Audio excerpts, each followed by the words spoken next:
aborting more than 1 of every 4 pregnancies, creating human clones, eliminating our elderly with euthanasia. Is this how we should deal with human life?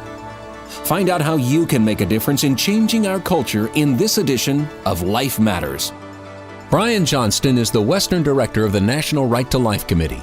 He has served in many capacities while advocating for innocent lives, as California Commissioner on Aging, as Chairman of the California ProLife Council, on the board of the National Legal Center for the Medically Dependent and Disabled.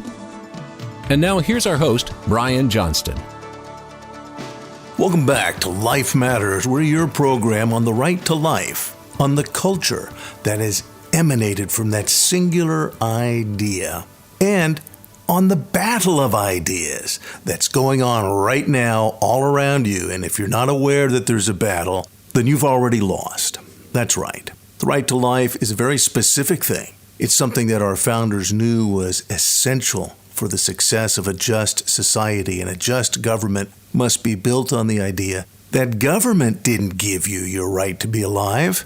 They said it. They said that you were given your life by a creator, but that the government does have a duty. A just government has a responsibility to protect that life, to protect that right. And for this reason, governments are instituted among men. That's from our founding documents. Very essential premise, but that battle is on us so hard right now. Today, we're going to talk to Sheila Green. Sheila is an attorney. She's a member of the board of the California ProLife Council. She's Harvard educated. She's a great lady, actually. Aside from all those other credits to her name, a very gracious woman, and we're very honored to have her here in California. But we're going to talk about the real status of abortion in California, really nationwide, because of Roe v. Wade and Doe v. Bolton. As you know, I try to drive this home. There's many pro-life people who don't fully understand what Roe v. Wade and Doe v. Bolton did in 1973. They think because the media says it, it only authorizes abortion for limited circumstances. That is not the case. You're going to hear about that now with Sheila. Also, we're going to talk about California's peculiar relationship to abortion. Because of our legislature and our governor, there is an unalterable commitment to unlimited abortion, to government funding of unlimited abortion here in California. It's your tax dollars that are funding this abortion industry. Recently in California, Planned Parenthood announced it's going even further. It's opening school-based clinics in the county of Los Angeles. They will open 50 in 2020, 50 high school clinics where they have direct access to the children. They won't be doing abortions on campus, but understand what this is. These were not employees of the schools. These are outside agents. These are not school nurses that'll be counseling them. These are not school counselors or psychologists. These are not teachers. These are not principals. These are an outside party getting access to your children, guiding them in their morals and specifically in how they should view other human beings in their own lives. This is an incredible intrusion of government and your government funds being used that way. One of the reasons that happened is that in LA County, there's no pro-lifers on that county school board. You need to realize the importance of your local school boards if you want to be effective in this fight, if you want to stop the agenda of the pro-abortion movement, of the culture of death. So right now we're going to hear from Sheila Green, and we'll join you at the end of the program to talk about more things that you can do. So we're being joined again by Sheila Green, who is the Central Vice President of the California Pro-Life Council. Sheila, it's good to be on with you. Thanks, Brian, for having me. So we're going to talk about the reality of late-term abortion in California and the fact that there's really no regulation of California abortions. And most people don't know that. Most people think that Roe versus Wade only allows for abortion in very limited circumstances, when in fact it does exactly the opposite because of not only Roe, but the Doe v. Bolton decision, which was the companion decision, you might say the enactment decision of Roe v. Wade. And it allows abortion throughout the pregnancy based on the opinions of the abortionist. So this is an extraordinary oversight in the media by not explaining what Roe has done. In fact, the media often intentionally misrepresents the significance of the Supreme Court's actions. Again, the Supreme Court overturned the laws of every state. Every state had regulations regarding abortion. The Supreme Court on January 22nd, 1973 said, nope, the Supreme Court is going to create all regulations of abortion. So this is an extraordinary fact that is not understood by most, particularly here in California. So Sheila, tell us a little bit about what you have found. Well, I just wanted to zero in on the whole issue of Doe, first of all, so people understand. The current status of the Supreme Court precedent is that states can, if they choose, they don't have to, but they can ban abortion after viability, but they must include exceptions for the life and health of the mother. And as Brian stated, the health is defined in the case Doe versus Bolton. And what the Supreme Court said is that health includes all factors: physical, emotional, psychological, familial, and the woman's age. So what that means essentially is that there are very few reasons a woman could put forward, really none, that would not be covered by this health exception. So when the state says they're going to ban abortion, but they must allow it to preserve the health of the mother, they mean they must allow it for pretty much any reason a woman would give. So Roe, Doe, and Casey do establish abortion on demand throughout all 9 months. Yes. And ironically, here in California, we pay for those abortions that are, again, abortion on demand. That means there need not be a pressing reason. So tell us about Medi-Cal. Yes. As we just described, any justification for abortion is included under the health exception. And what we have found is that in enacting this regime, particularly in the area of Medi-Cal, all the regulations on abortion in the California Code of Regulations have been repealed. They were repealed in 2014.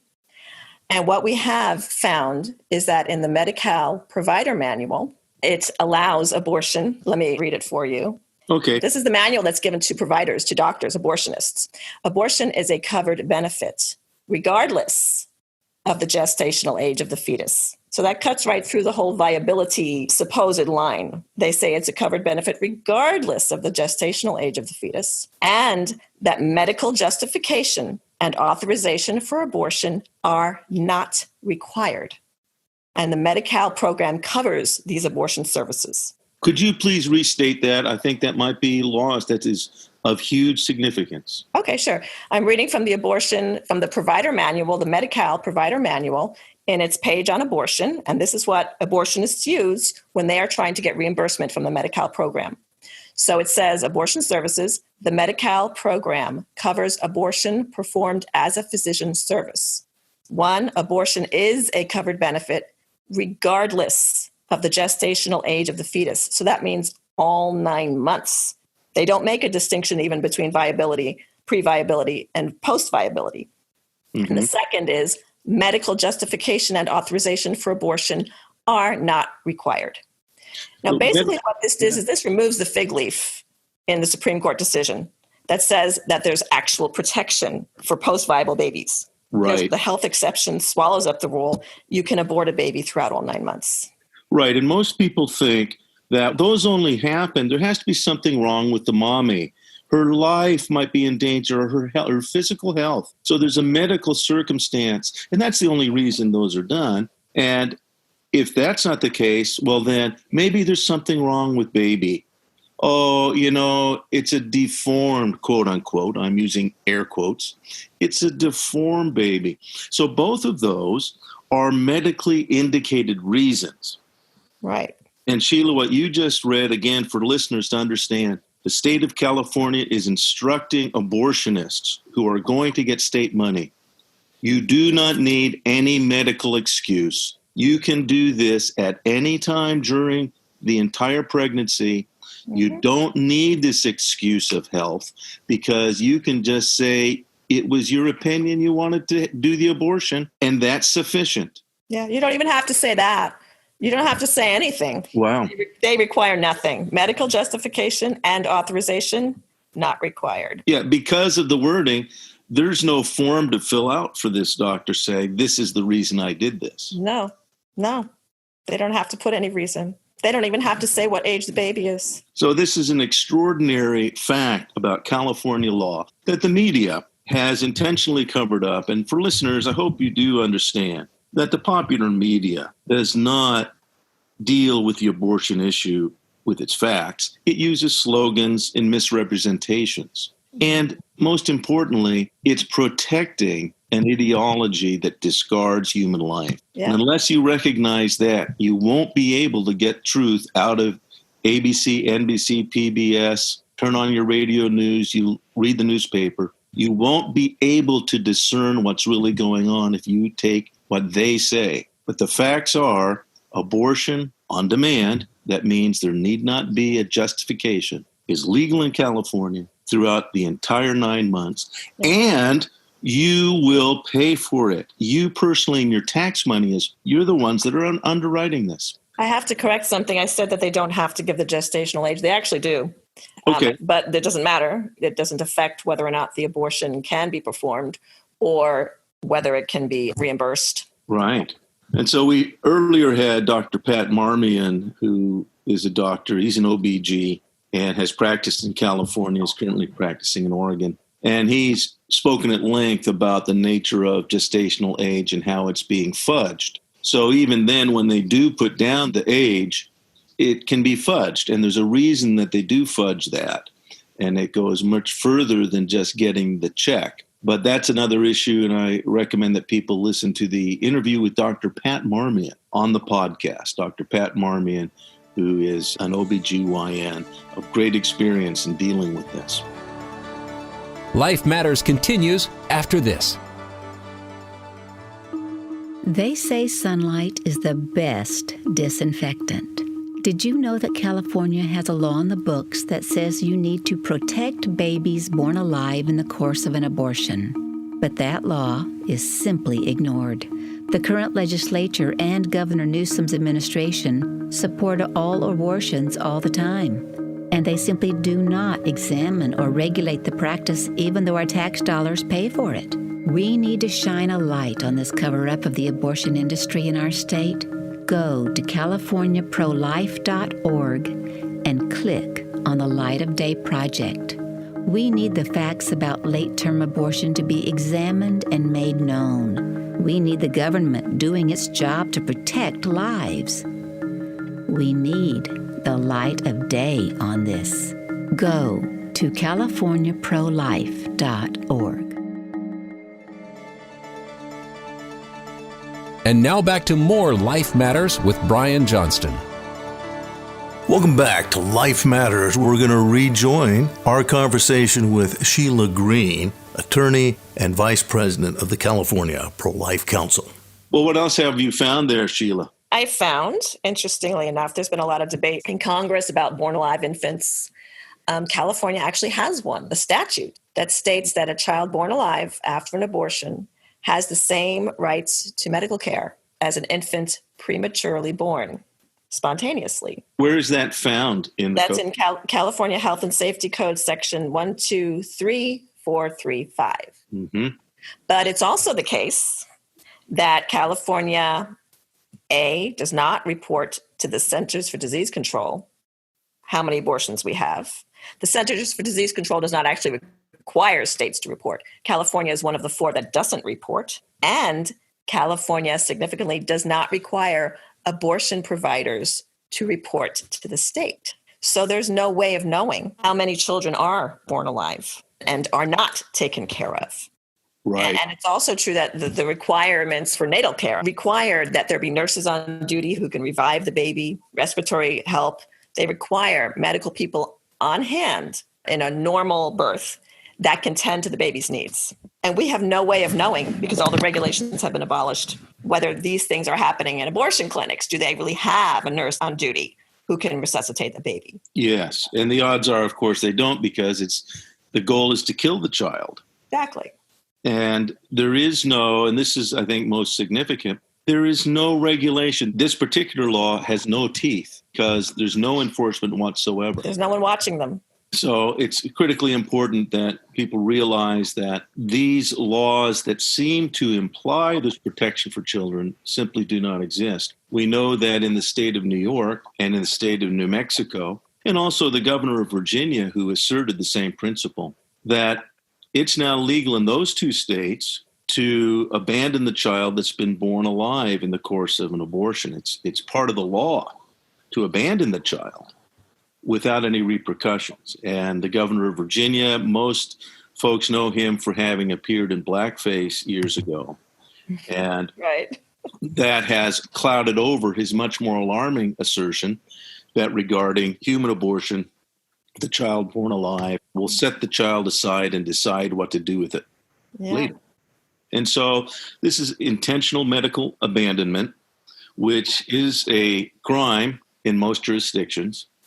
And we have a situation that this has gone unexamined. The state of California has recognized this and actually said, no, we want, and this went back, what year was that, 1996? 96, it was effective January 1, 96. And so the state of California has even recognized that there's a compelling state interest to protect that vulnerable child.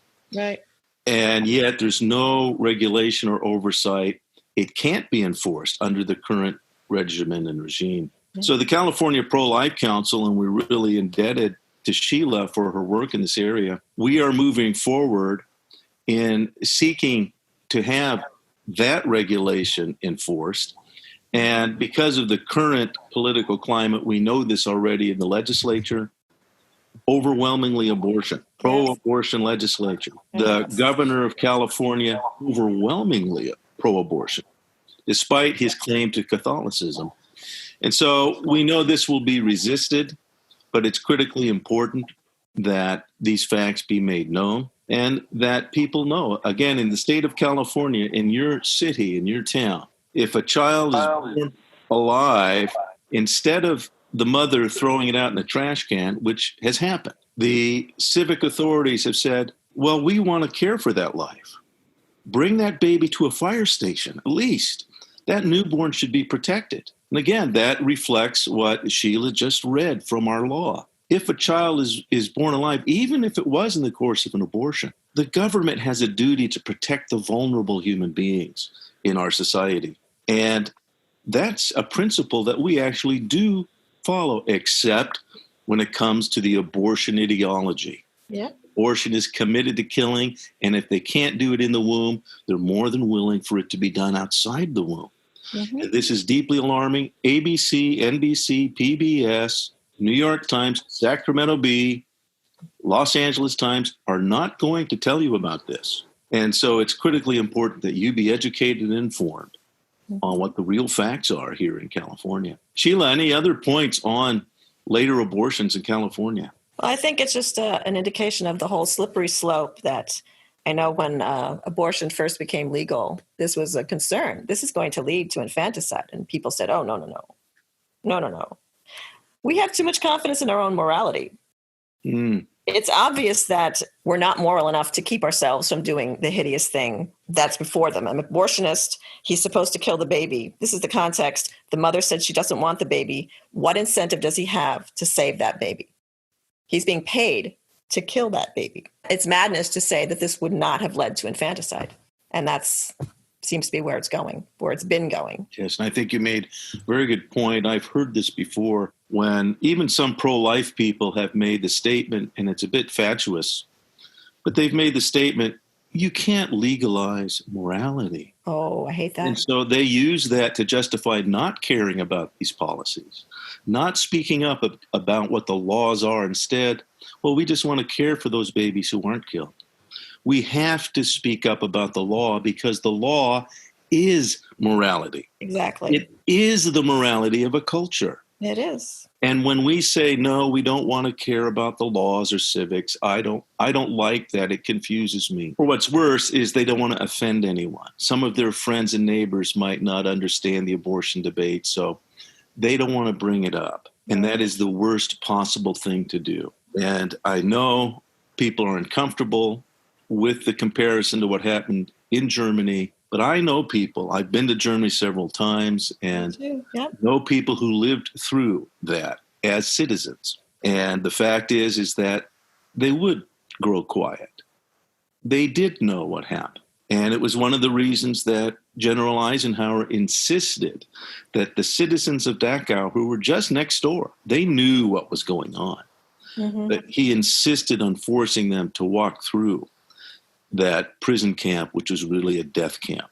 Yeah, I've been to Dachau. It's quite an experience. It is. And if we don't recognize our need to have a public morality, and what that is that the laws will protect the vulnerable innocent.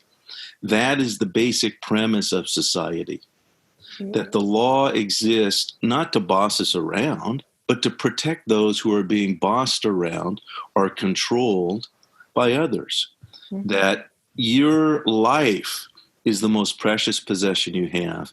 And if others should try to take your life from you, the government's there to step in. That's why we give policemen badges and guns. You need to be protected from certain circumstances. And if it's not done, then society loses its moorings. That particularly gets under my skin when I hear people say you can't legislate morality. I think it's confusion. It's confusion about the doctrine of sin, which only God can deal with sin. You know, many pro-lifers are believers, so they have an understanding of the doctrine of sin. And of course, the law doesn't change sin. The law will not make you not want to kill someone, but it can make you not kill them. and the purpose, even for believers, the purpose of government and laws, as Paul said, is to reward the good and to punish the evildoer. You can't do that unless you have a law that's just, that calls good, good, and bad, bad. And I think the same people that say they don't want to legislate morality would be very upset if there was a law that passed and said anybody can kill you if they want to. How would they feel about saying, well, you can't legislate morality. If someone wants to kill me, they're just going to kill me. Nobody would, but it's because the victim is somebody else. I think that might be why we're not fully sensitive, those of us who aren't sensitive to the issue. The victim is someone else. None of us are going to be killed by abortion. So when people say you can't legislate morality, I would encourage you to sit and think, what if the law was directed at you and protection for your life were taken away? Would you feel the same way? Wouldn't you say, hey, the job of the law is to protect people like me? Well, extend that to the unborn. They can't speak up for themselves. That's right. Sheila, let's reiterate what you just said. In the state of California, there are no protections for the unborn child. Don't believe that somehow there's limitations on abortion. No, there's none. There's incentive to take their life. It's paid for. That's right. Sheila, thank you so much. Look forward to talking again. Good talking to you, Brian. Life Matters continues after this.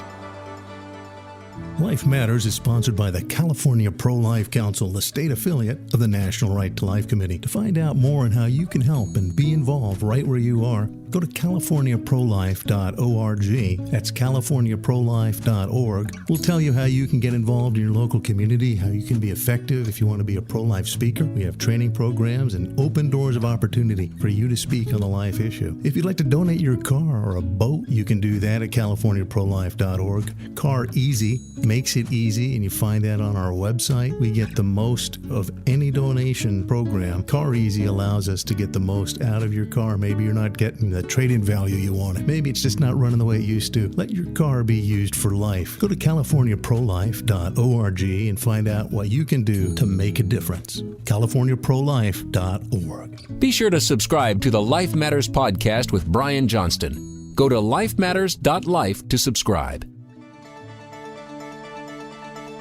And now back to more Life Matters with Brian Johnston.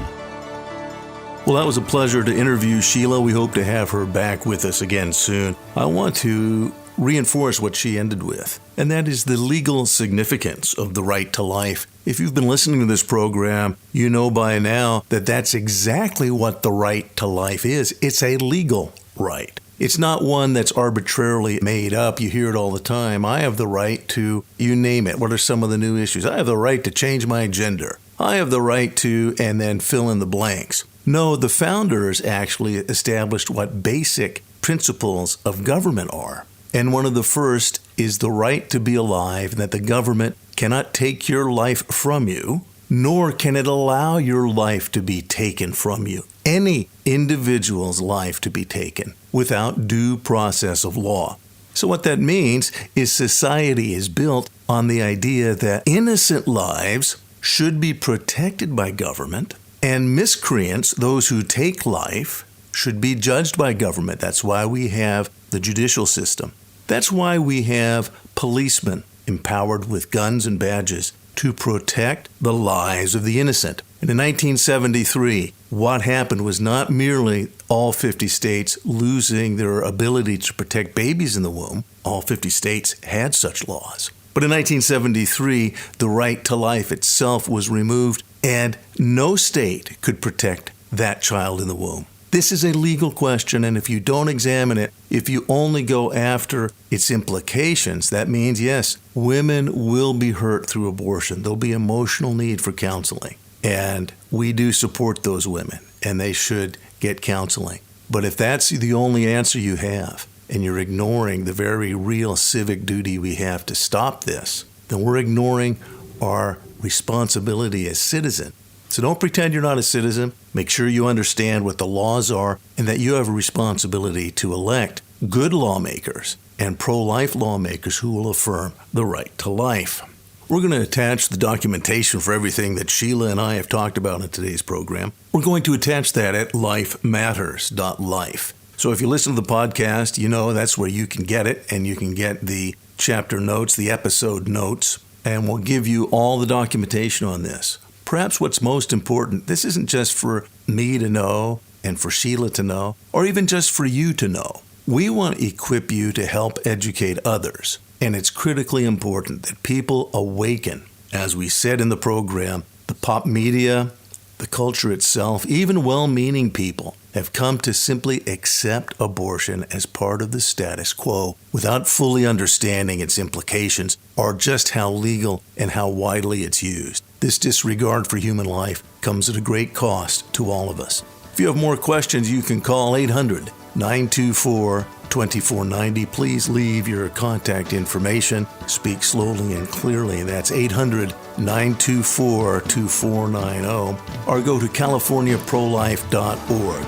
That's California Pro-Life, all spelled out, no hyphens, CaliforniaProLife.org. To follow Life Matters on all social media and to subscribe to the Life Matters podcast, go to lifematters.life, where you will find everything you need to know to share life, culture, and the battle of ideas with everyone you care about. Life Matters is a production of the California Pro-Life Council, the state affiliate of National Right to Life.